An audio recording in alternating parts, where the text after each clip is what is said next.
और आप सब अहबाब आज की इस मजलिस में हाजिरी का शर्फ पा रहे हैं। आज की इस तरबीती निशिस्त का मौजू मौजूदा दौर के अजीम फितरों में से एक फितने का रद्द है और उन्वान है रद्दे फितनाए इल्हाद। इंशाअल्लाह तबारक व तआला हमने मुख्तसर वक्त के अंदर जामे और माने तरीके से फितना इल्हाद को समझना भी है और इसके तदारुक और फितना इल्हाद से बचने के क्या तरीके हैं और इसके फैलने के असबाब और उसकी वजूहात और उसके मुहर्रिकात और बाइस क्या है उनको भी समझना है, ताकि इस पुरफितन दौर के अंदर हम अपने ईमान और अकीदे की इल्हाद की फितने से हिफाजत कर सकें। अहबाबे गिरामी के कदर जैसे जैसे वक्त गुजरते हुए क़यामत के करीब होता जा रहा है, मेरे आका मौला सल्लल्लाहु अलैहि वसल्लम ने जो पेशगोइयां फरमाई उनके मुताबिक फितनों का एक तूफान और सैलाब उमड़ पड़ा है। सही बुखारी की हदीस है, नबी पाक सल्लल्लाहु अलैहि वसल्लम ने फरमाया, ला याती अलन्नासी ज़मानुन इल्लल्लज़ी बअदहु शर्रुम मिन्हु। लोगों पे जो भी जमाना आएगा, जो भी दौर आएगा, हर आने वाला दौर उसके अंदर पहले की बनिस्बत शर ज्यादा होगा। इल्लल्लज़ी बअदहु शर्रुम मिन्हु, पहले दौर से आने वाला दौर वो शर के एतबार से ज्यादा होगा, उसमें फितने ज्यादा होंगे, उसमें शर ज्यादा होगा, उसमें खराबी ज्यादा होगी। हम जैसे जैसे क़यामत के करीब होते जा रहे हैं, रूहानियत कम होती जा रही है, मादियत बढ़ती जा रही है, खैर कम होता जा रहा है, शर बढ़ता चला जा रहा है। अगरचे वो लोग जो खुद शर फैलाने पर अपना रात दिन मसरूफ व मशगूल हैं, वो ये कहते हुए सुनाई देते हैं कि नहीं जी इल्म बहुत ज्यादा आ चुका है, लोगों में अवेयरनेस आ चुकी है, लोगों में आगाही आ चुकी है, लोग अब घास नहीं खाते, लोग अब पढ़े लिखे आ रहे हैं। वो लोगों के सामने ये साबित करने की कोशिश कर रहे हैं, लेकिन अहादीस तय्यबा उठाकर देख लें, नबी पाक सल्लल्लाहु अलैहि वसल्लम ने जो पेशगोइयां फरमा के अपनी उम्मत को मुतनब्बे, बाखबर और होशियार किया, उनमें वाज़े और सरीह मौजूद है कि जैसे जैसे हम क़यामत के करीब चलते जाएंगे, इल्म कम होता जाएगा। इल्म बोले भाई, जिस तरह का संजीदा मौजू है, आपने बड़ी तवज्जो के साथ और इन्हिमाम के साथ समझने की कोशिश करनी है। अगरचे ये मौजू हमारे गली मोहल्ले के अंदर आम लोगों की जरूरत नहीं, ये बात बिल्कुल वाज़ेह है। अल्हम्दुलिल्लाह ताला अल्लाह के फजल करम से अभी ऐसा वक्त नहीं आया जिस तरह के मुल्हिदीन एथियस्ट प्रोपेगेंडा करते हैं कि देखिए हमने मुसलमानों को परेशान कर दिया, हमने इल्हाद की जो यलगार चलाई है और हमने किस तरह से इल्हाद को फैलाया है, हमने तो मुसलमानों को परेशान कर दिया, आज मुसलमानों के गली मोहल्लों के अंदर हम घुस चुके हैं। भाई ऐसा नहीं है, अल्लाह रब्बुल इज्जत के फजल करम से खुदा का दीन आज भी मौजूद है और अल्लाह रब्बुल इज्जत का दस्ते कुदरत, अल्लाह की रहमत मुसलमानों की जमात के साथ क़यामत तक रहे। हाँ, फितनों का शिकार लोग होते रहेंगे, इल्हाद का शिकार, बेदीनी का शिकार, गुमराही का शिकार लोग होते रहेंगे, लेकिन अल्लाह रब्बुल इज्जत के फजलो करम से रब को मानने वाले दुनिया में थे, आज हैं और अल्लाह के फजलो करम से रहेंगे हत्ता कि क़यामत बर्पा हो जाए। ये बात अपने ज़हन और दिल की तख्तियों पे लिख लें। हमने सिर्फ इस इल्हाद का तारुफ और इल्हाद फैलने के असबाब और वजूहात बता के उन लोगों के ईमान को बचाना है कि जो मुल्हिदीन के इन हथकंडों का शिकार हो चुके। इल्हाद है क्या? इल्हाद की कितनी किस्में हैं? इल्हाद की तारीख क्या है और इल्हाद का इतलाक किन किन चीजों पे होता है। मैंने शुरू में अर्ज कर दिया कि मौजू संजीदा है, अगरचे इल्मी है, समझने वाला है, लेकिन मैंने जामे तरीके से जो वक्त की जरूरत है उस पर बात करने की कोशिश करनी है। मैं अगर इसकी डेप्थ और गहराई में जाऊं, इल्हाद की किस्में बयान करूं, इल्हाद जदीद क्या है, इल्हाद कदीम क्या था, इसकी कितनी किस्में हैं और किन किन रंगों में मुल्हिदीन इल्हाद फैला रहे हैं, तो ये बात बहुत तफसील तलब हो जाएगी और मुख्तसर वक्त के अंदर सारी बात नहीं हो सकती। हमने सिर्फ ये देखना है कि हमने इस्लाम की सरहद के अंदर रहकर, इस्लाम की हुदूद के अंदर रहकर एक मुसलमान की हैसियत से अपना और अपनी जनरेशन का, अपनी नौजवान नस्ल का और अपनी आने वाली नस्लों का इल्हाद से ईमान और अकीदा कैसे बचाना। इल्हाद आता कैसे है, किन किन रंगों में आता है, किस रूप में आता है। इल्हाद सिर्फ ये नहीं, वैसे तो लफ्जी माना इल्हाद का अल मैलू अनिल कस या अल मैलो अनिल हक, हक से इन्हिराफ करना, इंसाफ से मुनहरिफ हो जाना, लुग़वी माना के एतबार से इल्हाद कहलाता है। और जब हम इल्हाद का इंतहाई दर्जा देखते हैं, इल्हाद के इंतहाई दर्जे को समझना चाहते हैं, तो इल्हाद का इंतहाई दर्जा ये है कि बंदा खुदा के वजूद व हस्ती का इनकार कर दे और कहे कि खुदा है कि नहीं। ये आसमान, ये जमीन, ये नबातात, हैवानात, जमादात, ये चांद, ये सूरज, ये सितारे, ये मखलूकात, ये आज खुद वजूद में आए एक हादसाती तौर पर, इत्तिफाकी तौर पर इन सब का वजूद हुआ। इनको बनाने वाला कोई नहीं है, कोई खालिक नहीं, कोई इला नहीं और कोई खुदा नहीं। सिरे से खुदा का इनकार कर दे उसको मुल्हिद कहा जाता है। लेकिन कुरान और सुन्नत की रोशनी में और तारीख का अगर मुताला किया जाए तो ये बात बिल्कुल वाज़ेह होती है कि मुल्हिद सिर्फ यही लोग नहीं, बल्कि हर वो शख्स जो हक से, इंसाफ से हट जाने वाला है, राहे हिदायत से बहक जाने वाला है, उस पर भी उलमा ने इल्हाद और मुल्हिद का इतलाक किया। इमाम बुखारी रहमतुल्लाह ताला अलैह ने सही बुखारी में 6931 नंबर हदीस से ऊपर जो बाब कायम किया है, बाब का उन्वान है बाब क़ितालिल ख़वारिज वल मुल्हिदीन, ख़वारिज और मुल्हिदीन के क़िताल का बयान। यानी मौला अली पाक रज़ियल्लाहु ताला अन्हु ने अपने दौरे खिलाफत के अंदर ख़वारिज के साथ क़िताल किया, मुल्हिदीन के साथ क़िताल किया। अब वो मुल्हिदीन कौन थे, उनके अकायद क्या थे, उनके नजरियात क्या थे कि भाई वो थे जो कुरान पढ़ने का दावा करते थे, हदीस पढ़ने का दावा करते थे, लेकिन कुरान और हदीस पढ़ के वो कुरान और सुन्नत के अंदर बातिल तावीरात करते थे, कुरान और सुन्नत की मानवी तहरीफ करते थे, बातिल तावीरात करते थे। उनको भी मुल्हिद कहा गया। उनको भी क्या कहा गया है? भाई तवज्जो है आपकी, समझने के मूड में बैठे हैं कि शेर सुनने के मूड में है? मौजू सुना है आपने, देखा है इश्तिहार पे, तो मौजू समझने के लिए बैठे हैं। जो बैठे जरा हाथ खड़ा कर ताकि जरा बेदारी का सबूत मिल जाए कि हाँ जी बेदार बैठे हैं। तो जो कीजिए जरा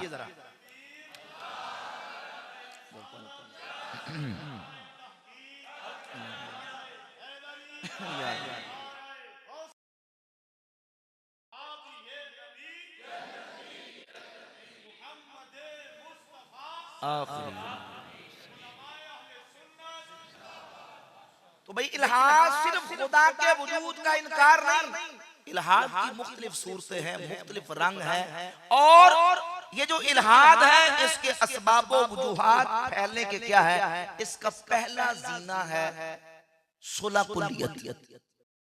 क्या है? सुलह कुल्लियत। आप कहेंगे वो कैसे?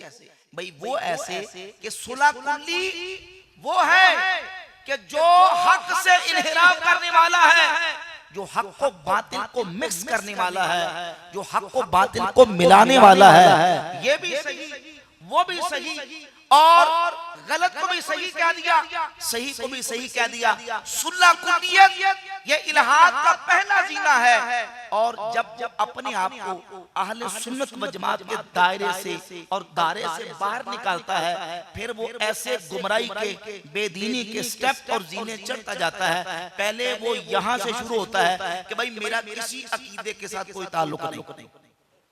शुरू कहां से होता है? और देख ले आप, जितने लोग मुल्हिद हुए, एथियस्ट हुए, खुदा के वजूद के मुनकिर हुए, इस्लाम से अगर कोई गया है तो उसकी तारीख को देखें, उसकी हिस्ट्री को देखें, आपको उसकी तरतीब ऐसे नजर आएगी कि पहले वो अहले सुन्नत व जमात के अकीदे से दूर हुआ, सुलह कुली हुआ, सुलह कुलियत से फिर वो इस्लाम के अंदर कुरान और सुन्नत के कतई हतमी जज़मी अकायद के अंदर उसने तशकीक और रखना डालने की कोशिश की, और रफ्ता रफ्ता फिर वो इल्हाद का ऐसा शिकार हुआ कि वो सिरे से खुदा के वजूद का मुनकिर हो गया। अब इस इल्हाद से, बेदीनी से बचने का तरीका क्या है? तरीका यह है कि कुरान और सुन्नत के अकायद को, इजमाए उम्मत के अकायद को और मुसलमानों के सवाद आज़म को, जमहूर का जो नजरिया और अकीदा है, उस अकीदे पे जब हम कारबंद रहेंगे, अपने असलाफ के नक्शे कदम पर रहेंगे और अपने अकाबिर के तरीके पर रहेंगे, अल्लाह के फजल और करम से जब हम अहले सुन्नत के रस्ते से हटना गवारा नहीं करेंगे तो अल्लाह की रहमत से फिर इल्हाद तक भी पहुंच सकते। भाई जब पहली सीढ़ी पे कदम नहीं रखेंगे तो आखिरी तक कैसे जाएंगे? पहली सीढ़ी क्या है? पहला जीना क्या है? पहला जीना है सुलह कुलियत और अकीदे से और मजहब से बेजारी। आज नौजवान जो कॉलेजेस के अंदर, यूनिवर्सिटीज के अंदर बिलखुसूस जो इल्हाद का शिकार हो रहे हैं, उनके मुल्हिद होने की वजह क्या है? कि वो सबसे पहले मजहब से बेजार होते हैं। वो अपनी आजाद ख्याली की बुनियाद पे पहले इस अकीदे के झगड़े से बाहर निकलते हैं और फिर बाद में यहां तक के जो वाज़ेह तौर पर चीजें इस्लाम ने हराम कर दी, वो ये फर्क मिटाना चाहते हैं हलाल और हराम का, कुफ्र और इस्लाम का, हिदायत और गुमराही का, जायज और नाजायज का। वो कहते हैं हम मजहब से बेजार हैं और मजहब से बेजार होके फिर वो माअज़ल्लाह ताला खुदा के वजूद का सिरे से इनकार करते हैं। और इल्हाद फैलने की एक बहुत बड़ी वजह वो मगरबी निज़ाम तालीम है, मगरबी निज़ाम तालीम। ज़ाहिर है कि इस्लाम का, मुसलमानों का अपना एक निज़ाम तालीम है। हमारे पास तालीम के लिए, सीखने के लिए सबसे पहले अल्लाह की किताब कुरान मजीद फुरकान हमीद, नबी पाक सल्लल्लाहु अलैहि वसल्लम की सीरत तैयबा, हुजूर की हदीस मुबारका, दीन का इल्म है। और जब एक कलिमा पढ़ने वाला कुरान और सुन्नत के इल्म से ना आशना रहेगा, कुरान और सुन्नत के इल्म से ना बलद और ना आशना रहेगा, और वो मगरबी निज़ाम तालीम जो कि इस्लाम के खिलाफ है, दीन के खिलाफ है, उसको पढ़ता चला जाएगा। नतीजा ये होगा कि फिर वो अपने दीन से दूर चला जाएगा। और आज नौजवानों के दीन से दूर होने की एक वजह मगरबी निज़ाम तालीम है। आला हज़रत अज़ीमुल बरकत मुजद्दिद दीन व मिल्लत का शाह इमाम अहमद रज़ा खां मुहद्दिस बरेली रहमतुल्लाह तआला अलैह ने जब इस मसला पर कलाम किया तो फतावा रज़िया की जिल्द नंबर 14 के सफ़ा नंबर 431 पे इमाम अहले सुन्नत रहमतुल्लाह तआला फरमाते हैं, आप फरमाते हैं कि दहरियत और नेचरियत से निजात बहुत दिल खुशकुन कलिमात हैं। खुदा ऐसा ही करे, मगर ये सिर्फ तरके इमदाद व इल्हाक से हासिल नहीं हो सकते, उस आग के बुझाने से मिलेंगे जो सैयद अहमद खान ने लगाई है। किस आग से? जो सैयद अहमद खान यानी सर सैयद अहमद खान ने जो आग लगाई है, उस आग को जब तक न बुझाया जाए दहरियत और नेचरियत से निजात हासिल नहीं हो सकती। और फरमाते हैं कि जब तक ये ना छोड़ी जाए और तालीमो तकमील अकायद हक्का व उलूम सादिका की तरफ बागे ना मोड़ी जाएं, दहरियत और नेचरियत की बेकुनी नामुमकिन है। दहरियत और नेचरियत से जान नहीं छूट सकती जब तक कि मगरबी निज़ाम तालीम जो है उसको फसे पुश डालकर इस्लाम की तालीमात की तरफ और उलूम हक्का सादिका की तरफ बागे न मोड़ी जाए। नेचरियत और दहरियत की बिल्कुल नामुमकिन है, नहीं हो सकता कि नेचरियत और दहरियत खत्म हो जाए। उसके खत्म करने का ये तरीका है कि मुसलमान अपनी दीनी तालीम से आगाह हो जाए, कुरान और सुन्नत की तालीमा से आगाह हो जाए। आज नौजवान कॉलेजेस के अंदर, यूनिवर्सिटीज के अंदर जो इल्हाद और एथीइज्म का शिकार होते हैं, उसकी एक वजह ये होती है कि वो कुरान और सुन्नत के इल्म से ना आशना है। किसी दहरिये ने, किसी एथियस्ट ने सोशल मीडिया पे, यूट्यूब पे, फेसबुक पे कोई एतराज किया, अब उस एतराज को सुना कि उसने कुरान पे एतराज किया, उसने सुन्नत और हदीस पे एतराज किया, उसी के एतराज को लिया, कुरान की बस एक आयत पढ़ी, उसका तर्जुमा पढ़ा और कहा मैंने चेक किया है, मैंने चेक किया, हाँ जी कुरान के अंदर ये एतराज जो किया गया है ये एतराज वैलिड है। हदीस पर जो एतराज किया गया, हदीस पर एतराज वैलिड है। हालांकि हकीकत ये है कि कुरान और सुन्नत के सियाक व सबाक को ना उसने पढ़ा ना किसी से सीखा। जाहिर है कि जब कुरान और सुन्नत के इल्म को किसी से सीखेगा नहीं और वो अपने आप को अक्ल कुल समझेगा और अक्ल कुल समझ के खुद अपनी तरफ से कुरान और सुन्नत को समझने की कोशिश करेगा, तो कुरान और सुन्नत का जो सही मफहूम और मतलब है वो उस तक हकीकत न पहुंच सकता नहीं।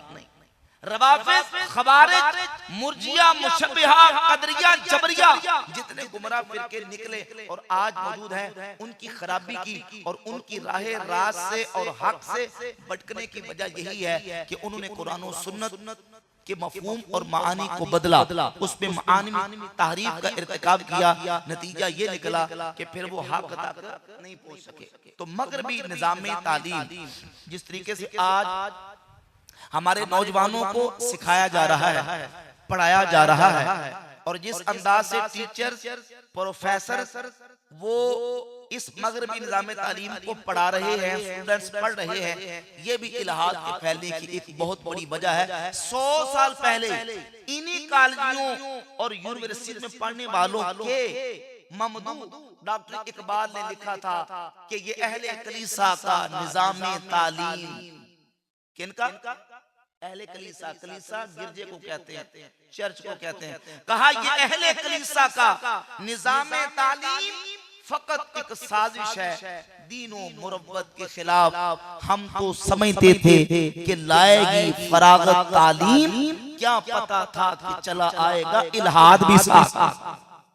क्या पता था कि चला आएगा इल्हाद भी साथ। किसके साथ? इस मगरबी निज़ाम तालीम, इस अहले कलीसा के निज़ाम तालीम से। डॉक्टर इकबाल खुद मान रहा है कि ये जो इल्हाद आया है इस मगरबी निज़ाम तालीम के जरिए से आया है। हम तो समझते थे कि लाएगी फरागत तालीम, ये तालीम पढ़ के हमारे नौजवान वो फरागत लेके आएंगे, क्या पता था कि चला आएगा इल्हाद भी साथ।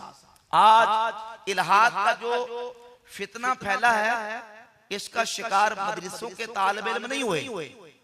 इल्हाद मस्जिदों से नहीं फैल रहा, इल्हाद मदारस से नहीं फैल रहा। इल्हाद कहां से फैल रहा है? कॉलेज से, यूनिवर्सिटी से।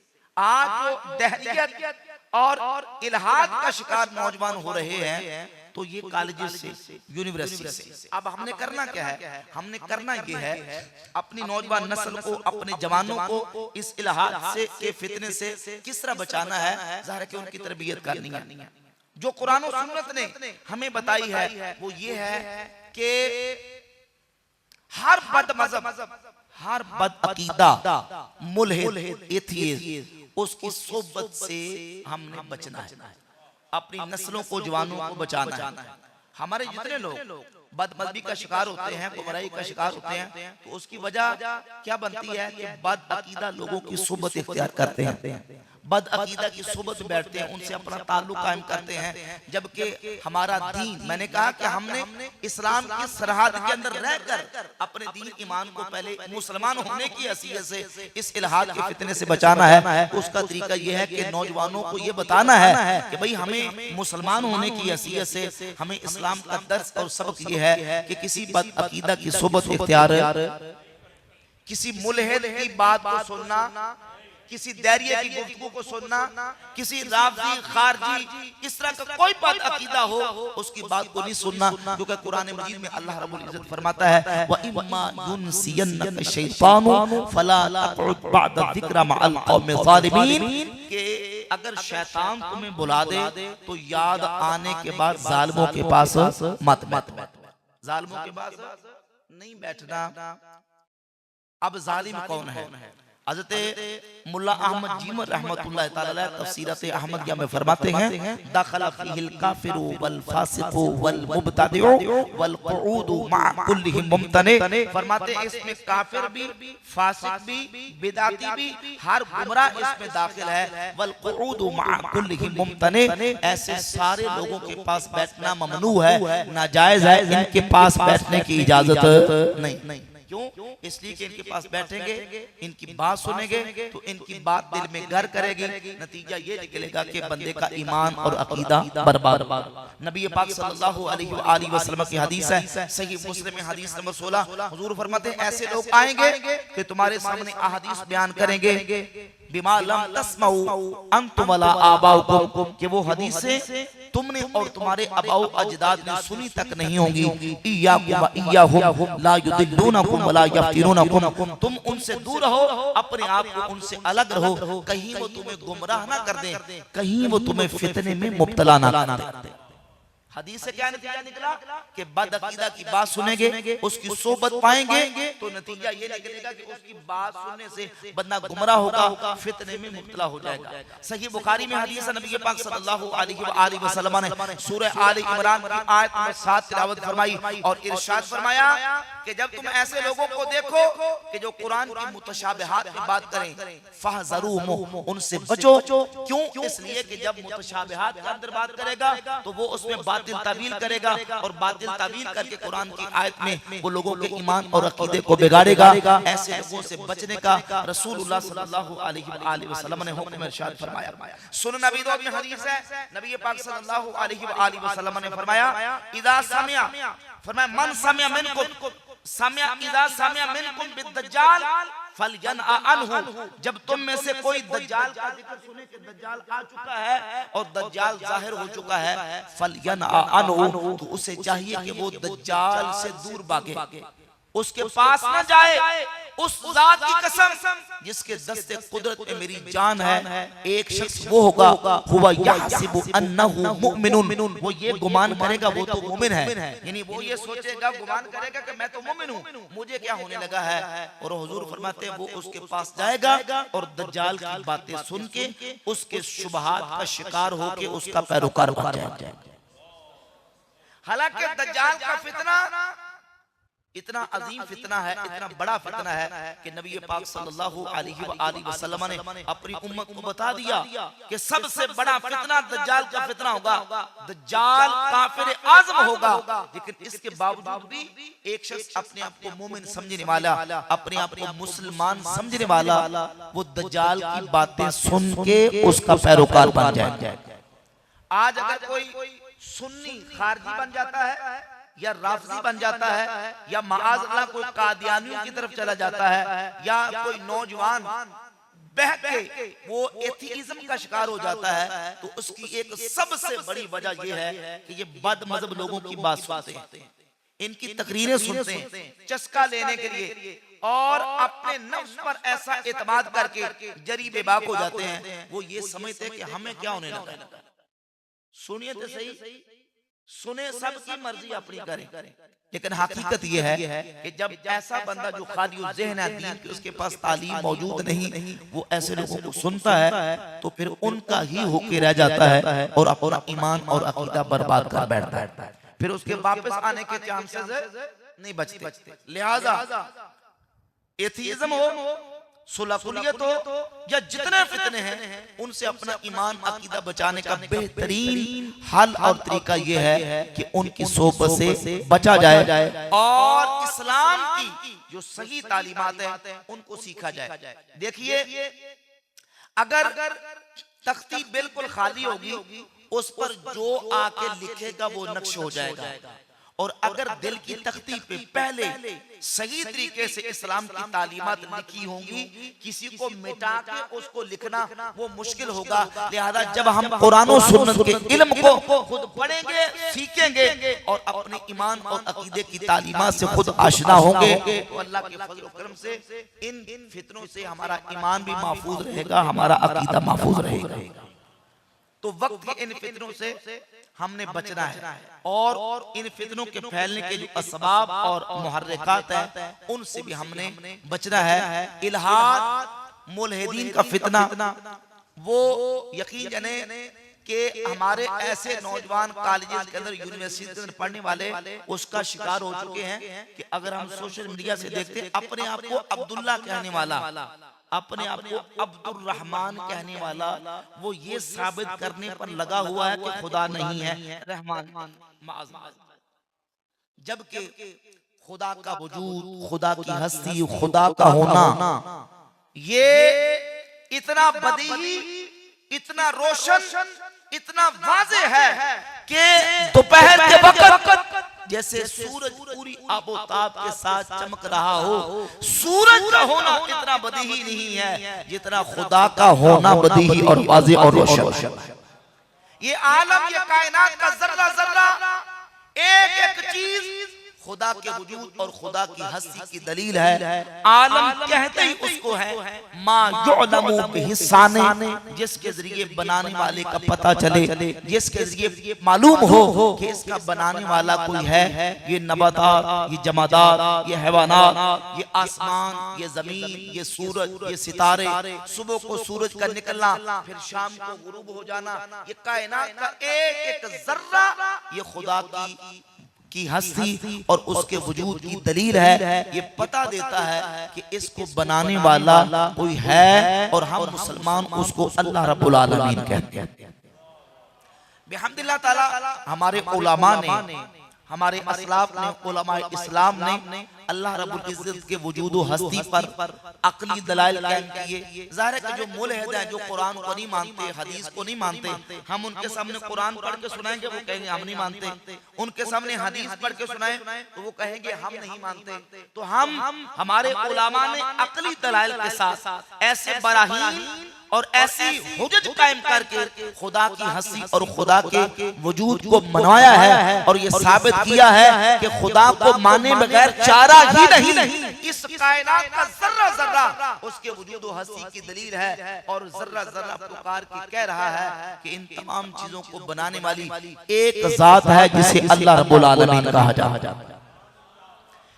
जो मुल्हिदीन का सबसे बड़ा तबका या सबसे इंतहाई तबका है, वो है जो खुदा के वजूद व हस्ती के सिरे से मुनकिर है।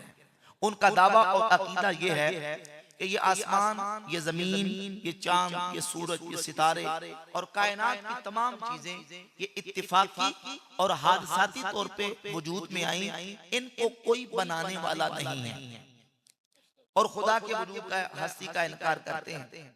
हम कहते हैं भाई देखो, हर चीज कुलिया से लेकर जुजियात तक कोई भी चीज आप उठाकर देख लें, हर चीज जिसका वजूद है भाई वो आदम से वजूद में आई। आदम से पहले नहीं थी, बाद में वजूद में आई और फिर ये होता है कि वो खत्म हो जाती है। एक दरख्त ले लें, दरख्त पहले नहीं था, एक दाने से पौधा बना, पौधे से दरख्त बना, उसको शाखें लगी और उसके कोंपलें फूटी, फल लगा, फिर वो आखिर सूख गया, मुरझा गया, खत्म हो गया, फिर सूखने के बाद वो ईंधन बन गया, जल गया, राख हो गया। पहले नहीं था, फिर वजूद में आया, बाद में खत्म हो गया। भाई सवाल ये पैदा होता है कि ये जो चीज पहले वजूद में नहीं थी, इसको वजूद किसने बख्शा? इसका तगय्युर, इसका तबद्दुल, ये इस बात की दलील है कि कायनात ये सारी की सारी सिर्फ दरख्त नहीं, इंसान, हैवानात, नबातात, जमादात, ये सारी की सारी चीजें इनके अंदर तगय्युर मौजूद है। ये हादिस है, ये पहले नहीं थी। जो से लेकर कुल तक हम कहते हैं सारी कायनात, ये जमीन, ये आसमान, ये चांद, ये सूरज, ये सितारे, ये पहले नहीं थे, बाद में वजूद में आए। अब सवाल ये पैदा होता है कि हम छोटी छोटी चीजों पे गौर करें। भाई ये पंखा नहीं था, ये किसी क्रिएटर की क्रिएशन है। इसको कोई बनाने वाला है, इसको किसी ने बनाया। ये माइक पहले नहीं था, इसको किसी ने बनाया तो इसको वजूद मिला। हत्ता के जुजिया से लेकर कुलिया तक हर चीज, यानी पूरी कुल की कुल कायनात और इंसानियत, इसका वजूद नहीं था, इसको वजूद किसी ने बख्शा। सवाल ये है कि जब हम छोटी छोटी चीजों को देखकर इसके बनाने वाले के वजूद को मानते हैं कि भाई माइक किसी ने बनाया होगा, पंखा किसी ने बनाया होगा, ये मस्जिद की इमारत किसी ने बनाई होगी, ये कैमरा किसी ने बनाया होगा, ये मैंने हाथ में घड़ी पहनी है ये किसी ने बनाई है, ये मोबाइल है किसी ने बनाया है। तो भाई जमीन को भी किसी ने बनाया है, आसमान को भी किसी ने बनाया है, सूरज को भी किसी ने बनाया है, चांद को भी किसी ने बनाया है, इंसान को भी किसी ने पैदा किया है, जिन्नात, फरिश्ते और जमीन से लेकर आसमान तक हर चीज को बनाने वाली जात को हम अल्लाह रब्बुल आलमीन कहते हैं। ये घड़ी है ना, घड़ी, इसको अगर हम चाबी ना दें, इसको सेल ना डालें, तो एक वक्त के लिए, एक मुद्दत तक ये चलेगी, बाद में ये बंद हो जाएगी, ये रुक जाएगी। इस घड़ी को सेल की जरूरत है, इस घड़ी को चाबी की जरूरत है। एक मुद्दत के बाद अगर इसको चाबी ना दें, इसमें सेल ना डालें, ये चल नहीं सकती। लाखों साल से, करोड़ों साल से कायनात का ये निजाम इस मरबूत और नज़म के साथ चल रहा है। सूरज सुबह निकलता है, शाम को गुरूब हो जाता है, फिर निकलता है, शाम को गुरूब हो जाता है, और इस अंदाज से ये निजाम चल रहा है। हमारा सवाल ये है कि ये सूरज को चाबी किसने दी है, ये सूरज को हुक्म किसने दिया है, जो वो सूरज को निकालता है, शाम को गुरूब करता है, फिर सुबह निकालता है, शाम को गुरूब करता है। इसी निजाम को चलाने वाला अल्लाह रब्बुल आलमीन की जात। घड़ी चाबी के बगैर नहीं चल सकती, सेल के बगैर नहीं चल सकती। तो कायनात के सारे का सारा निजाम भी किसी के चलाने के बगैर नहीं चल सकता। इसको बनाने वाला भी खुदा है, इसको चलाने वाला भी खुदा। इमाम आज़म अबू हनीफा नुमान इब्न साबित रज़ियल्लाहु ताला अन्हु का एक मारूफ मुनाजरा इमाम आज़म अबू हनीफा रहमतुल्लाहि ताला के मनाकिब की किताबों के अंदर बहुत सारे उलमा ने इसको जिक्र किया। एक दहरिए खुदा के वजूद और खुदा की हस्ती के मुनकिर के साथ इमाम आज़म अबू हनीफा का मुनाजरा हुआ। उसका नजरिया और अकीदा ये था कि ये कायनात सारी खुद ब खुद ये अपना निजाम इसका चल रहा है और इत्तिफाकी और हादसाती तौर पे चल रहा है। इमाम आज़म अबू हनीफा रहमतुल्लाह ताला अलैह जब मुनाजरा करने के लिए मुनाजरा गाह में पहुंचे, ताखीर के साथ पहुंचे, तो इस्तियारतन आपने गुफ्तगू इस अंदाज से आपने बात बना के की ताकि इसको इल्जाम दे के बात करके जेर किया जा सके, इसको मुस्कित और चुप करवाया जा सके। इमाम आज़म जब उस मकाम पे ताखीर से पहुंचे तो उस दहरिये ने ये कहा कि आपने जो वक्त मुकर्रर किया था उस वक्त से आप ताखीर के साथ क्यों पहुंचे? तो इमाम आज़म रज़ियल्लाहु ताला अन्हु ने फरमाया, अगर मैं इसका जवाब ये दूं कि भाई मैं दरिया के दूसरी तरफ से आया हूं, दरिया से दूसरी तरफ से आने के लिए मुझे किसी कश्ती में सवार होने की जरूरत थी और किनारे पर कश्ती मौजूद नहीं थी।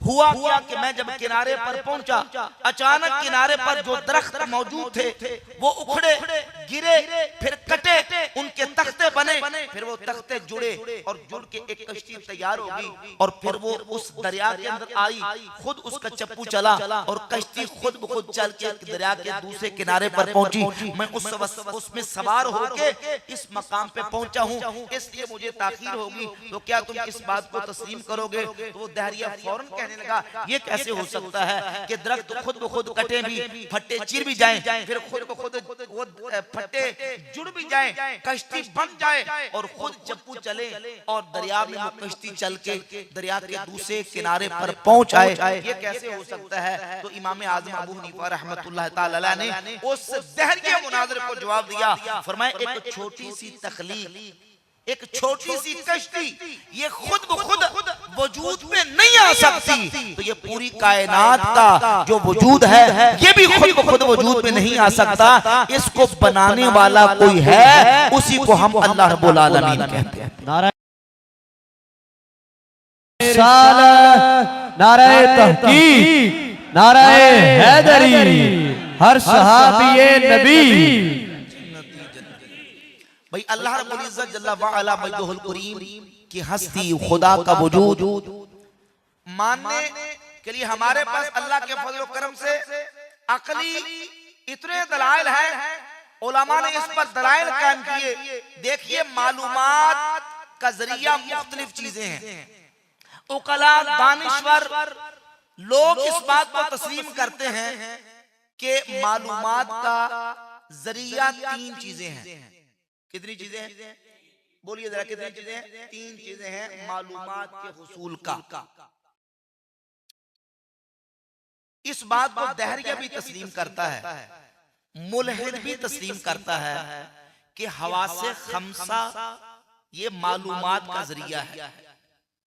लोगों को इल्म आता है, किसी चीज का पता चलता है, किसी चीज की मालूमात हासिल होती हैं, तो हवासे खमसा ये इल्म का जरिया है। बोर तो नहीं हो रहे, उकता तो नहीं रहे? जितनी देर आप बैठे हैं ना, आपको बात समझ आ जाए तो सुभान अल्लाह। भाई ना भी आपको आए तो ये कैमरे में रिकॉर्ड हो रहा है, आपके बैठने की बरकत से, सुनने की बरकत से इस कैमरे के जरिए से हजारों लोगों तक पहुंच जाएगी इंशाल्लाह। जिनको जरूरत होगी सुनिए, इल्म आने और मालूमात आने के तीन जरिए हैं। हवासे खमसा, अक्ल सलीम और खबरे सादिक। मुल्हिद और दहरिया भी मानता है कि हवासे खमसा ये मालूमात का जरिया है। हम कहते हैं हाँ हवासे खमसा मालूमात का जरिया है, लेकिन हवासे खमसा ही मालूमात का जरिया नहीं। भाई तो जो है मौजू मुश्किल है, लेकिन आपने मोहब्बत से सुनना है। हवासे खमसा ही मालूमात का जरिया नहीं। हवासे खमसा किसे कहते हैं? इंसान के पास 5 हवास हैं, हिस जिनके जरिए से चीजों का इल्म आता है। मसलन एक इंसान के पास कुव्वत सामिया, दूसरी है कुव्वत बासिरा, तीसरी है कुव्वत शम्मा, चौथी है कुव्वत जायका, पांचवी है कुव्वत लामिसा। यानी इंसान के पास 5 कुव्वतें ऐसी हैं, 5 हवास ऐसे हैं जिनके जरिए से इंसान को किसी चीज का इल्म आता है। मसलन कुव्वत लामिसा, कई ऐसी चीजें हैं जिनको इंसान मस करे, उनको छुए तो पता चलता है कि भाई ये चीज, इसकी कैफियत और इसकी खासियत क्या है। मसलन बर्फ ठंडी होती है, आग गर्म होती है, कैसे पता चलेगा? सूंघ के पता चलेगा। खुशबू आएगी कि आग गर्म होती है और बर्फ ठंडी होती है। हमें आवाज सुनाई देगी कि बर्फ ठंडी होती है और आग गर्म होती है? नहीं भाई, छू के पता चलता है, जिस्म से एहसास होता है। आग करीब आएगी तो हमारी कुव्वत लामिसा बताएगी कि आग गर्म है, बर्फ करीब आएगी तो कुव्वत लामिसा बताएगी कि बर्फ ठंडी होती है। लीमू खट्टा होता है, शक्कर मीठी होती है। नाक दबोएगा बंदा तब पता चलेगा, अपना हाथ मीठे में दाखिल करेगा तब पता चलेगा। भाई सारा भी इंसान मीठे में चला जाए तो नहीं पता चलेगा, जब तक ये अल्लाह रब्बुल इज्जत ने ज़बान, जो ये जिस्म का गोश्त का छोटा सा एक टुकड़ा है, इसके अंदर जो कुव्वते जायका रखी है, इससे नहीं चखेगा, पता नहीं चलेगा कि ये चीज कड़वी है या मीठी। तो किसी चीज का कड़वा और मीठा होना जबान से पता चलेगा, किसी आवाज का अच्छा होना या बुरा होना वो कुव्वत सामिया से पता चलेगा। ये चीज सुर्ख है, काली है या के सब्ज है, ये कुव्वते बासरा से पता चलेगा। और ये बदबूदार है कि खुशबूदार है, ये कुव्वते शामा से पता चलेगा। ये हवा से खमसा, ये इल्म आने का जरिया है। लेकिन सिर्फ यही इल्म आने का जरिया नहीं, हिस्स से भी चीजों का इल्म आता है। क्यों? जिन चीजों का ताल्लुक हवा से खमसा से है, उनका इल्म हवा से खमसा से आएगा। और दूसरा जरिया है इल्म का अक्ले सलीम। अक्ले बोलो, अक्ले सलीम। इंसान की अकल सालिम हो तो अकल से भी इंसान को चीजों का पता चलता है, इल्म आता है। और तीसरा जरिया है खबर सादिक, सच्ची खबर। हजारों ऐसी चीजें कि हमने ना उनको हाथों से छू के देखा, ना उनको जो है वो जबान से चख के देखा, ना उनको अपनी आंखों से देखा, लेकिन खबर सादिक के जरिए से हमें उनका इल्म आया, पता चला कि हाँ उनका वजूद है और उनकी हस्ती है। हम उसके दिलो जान से मानते हैं कि हाँ भी है, उसका वजूद मानते हैं। खबर सादिक भी इल्म का जरिया है अल्लाह के वजूद और हस्ती पर। अगर जे आलम का एक एक जर्रा दलील है, लेकिन खबर सादिक भी दलील है। एक नहीं, दो नहीं, 10 नहीं, 50 नहीं, 100 नहीं, बल्कि कमोबेश 1,24,000 अंबिया किराम अलैहिमुस्सलात व तस्लीमात को अल्लाह रब्बुल इज्जत ने दुनिया में मबूस फरमाया। हर नबी ने कायनात में आके बताया कि दुनिया वालों खुदा है। हर ने आके क्या बताया? खुदा। अच्छा, यहाँ कोई ऐसा बंदा बैठा जिसने अमेरिका मुल्क देखा है? कोई बंदा अमेरिका गया? नहीं गया। लेकिन हमें इस बात का इल्म है, वो जो कीजिए मसला समझाने लगा हो, हमें इल्म है कि अमेरिका है। सबको पता है कि अमेरिका अमेरिका को मुल्क है, पता ना सबको। किसी ने आंखों से देखा है तो फिर कैसे पता चला कि अमेरिका है?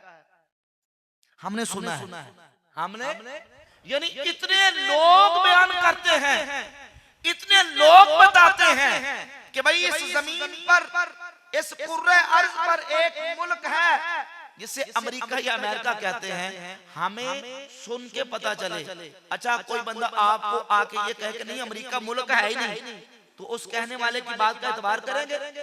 नहीं करेंगे ना। क्यों?